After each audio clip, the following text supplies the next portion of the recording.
Okay, next is our cone example. I don't have an actual cone, so this is from the possible websites that I sent out to the students that they can find a cone from. So here's a picture of a cone. It's a snow cone. And I want to go down a little bit because it has the dimensions, so I want to show that. So here we have the height and the top diameter. So I'm going to record those. See if I could switch. Okay, so I'm going to record those on here. So I have the height, which they told me was 4 5/16 of an inch. And I have the top diameter, which is 3 5/16 of an inch. Okay, so first thing I want to go ahead and do, and I'll flip back here so we can look at the cones and go back up.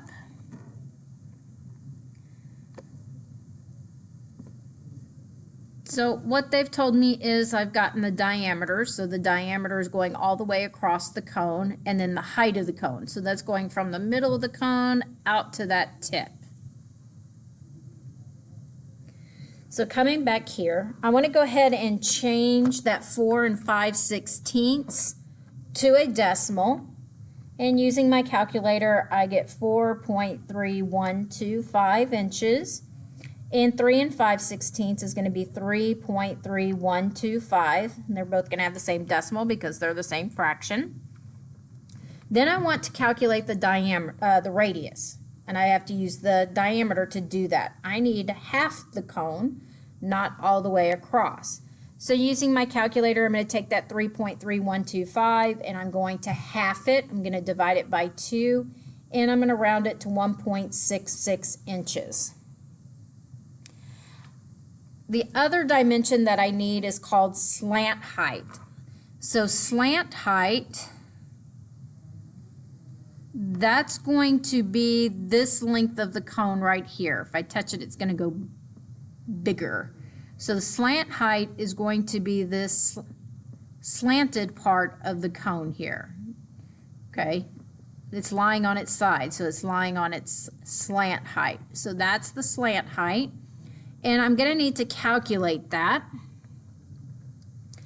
And I'm going to use Pythagorean Theorem to do it. So I'm going to draw a sketch. Since I don't have an actual picture, I'm going to have to save that one and put it in my project. And the radius goes for halfway across, so there's my radius. My height is perpendicular to my radius and goes straight to the end of the cone. And then I have the slant height. So the slant height is that slant side of the cone. So I can use Pythagorean Theorem since my radius, my height, and my slant height form a right triangle.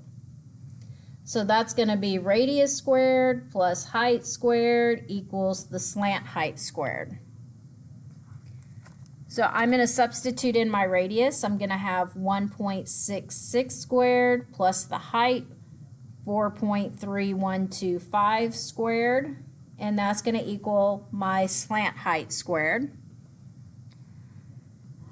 When I square these and add them, I roughly get 21.35. In my calculator, I'm going to leave it exactly as it is. And then I'm going to square root that number because I need L. And it's squared, so I have to reverse squaring, which is the square root. And I get 4.62 is my slant height. So I had to calculate it using Pythagorean Theorem. And my slant height is now 4.62. So if I bring up my cone formula, we're going to be finding surface area and volume. So I need the radius and I need the slant height. And then for the volume, I need the radius and the height. Okay, so now I have everything. I can go ahead and calculate my surface area and volume. So my surface area is going to be pi r squared plus pi r L, which is the slant height. And I'm going to substitute in. So I'm going to have pi times 1.66 squared plus pi times 1.66. And that new slant height we found, 4.62. Pi r squared is the area of the base, so that's going to be 8.66. The lateral area is going to be 24.09, and together we get 32.75, and that's going to be inches squared. That's the surface area of my snow cone cup. Next, I'm going to find the volume. Volume is equal to 1/3 pi r squared h.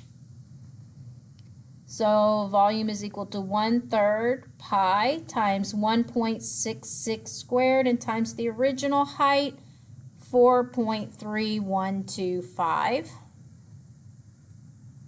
I multiply all of that together and I get 12.44 inches cubed. Again, that's volume. It's going to be in cubic inches. And there's my volume.